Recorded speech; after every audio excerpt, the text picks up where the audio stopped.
I had a parachute accident where I fell on my side when the parachute failed to open properly, and when I was coming down I was oscillating.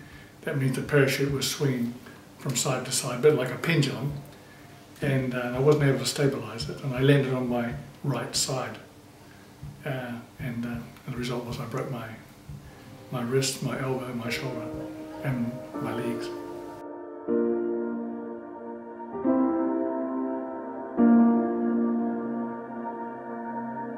I became an SAS member after I joined the New Zealand Army. You have to be in the New Zealand Army for at least 3 years before you can even apply for to do a selection course.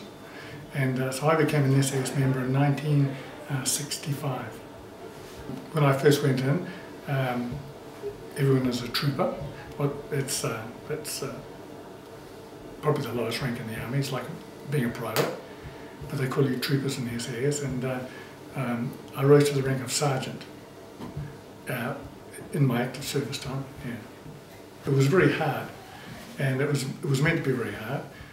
They have a saying in SAS, you train hard and fight easy.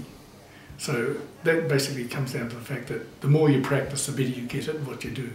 So if you practice a lot and do things very well in practice, when it comes to the real thing, you're able to do it without really thinking, because it's all like an automatic response, really. So train hard, fight easy. I survived the selection course. I then survived the 18 months intensive training afterwards, and that would have to be the moment when I was badged. And to be badged means that you would get a beret. There's one on the table next to me here, just here. And the badge is this particular badge here. It's a wing dagger badge. It's the same with the belt. It's a wing dagger badge on the belt. And to be badged means that you're an official member, accepted member, and you'd passed all the stringent requirements to get into the SAS, and that's called being badged. Well, I broke that in a parachute accident, but it was, in actual fact, I broke my wrist several times, just through unarmed combat and that kind of thing. In actual fact, I was out for the best part of a year, really. I was still in the unit, but I had a lot of physiotherapy and a lot of exercise to do. So I wasn't completely useless, but it means I was able to still do training in the way of learning new procedures and skills and things, but I wasn't able to do the physical things for nearly a year. And I just had to work my way back and get my fitness up again. Yeah, so it was quite an awful time, really.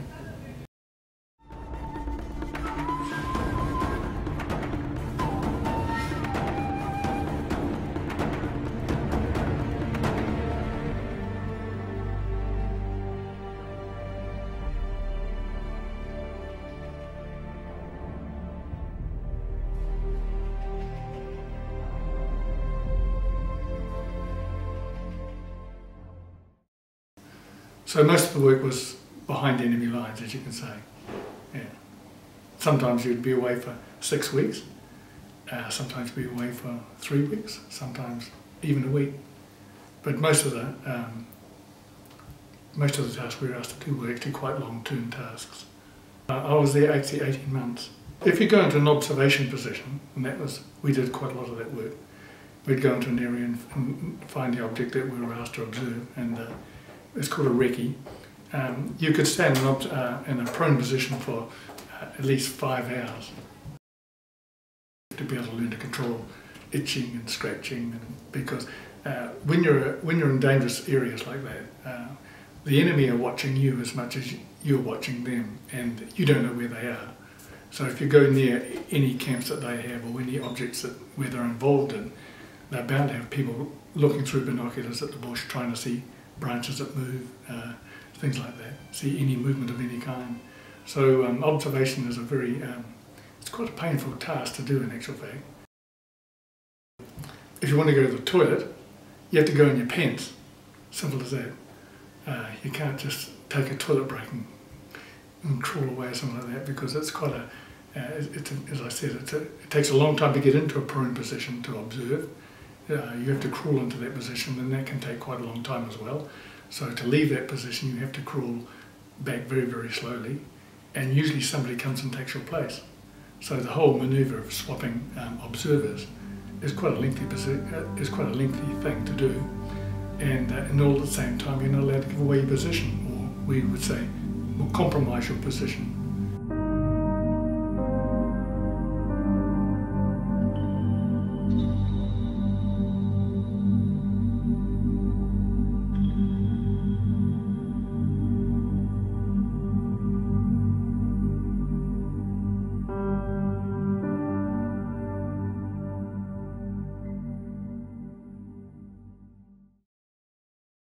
Be badged and be accepted into the SAS was really an accomplishment that I value very highly. And so in my subsequent time afterwards in the SAS, I really enjoyed that. I really enjoyed the close contact with people.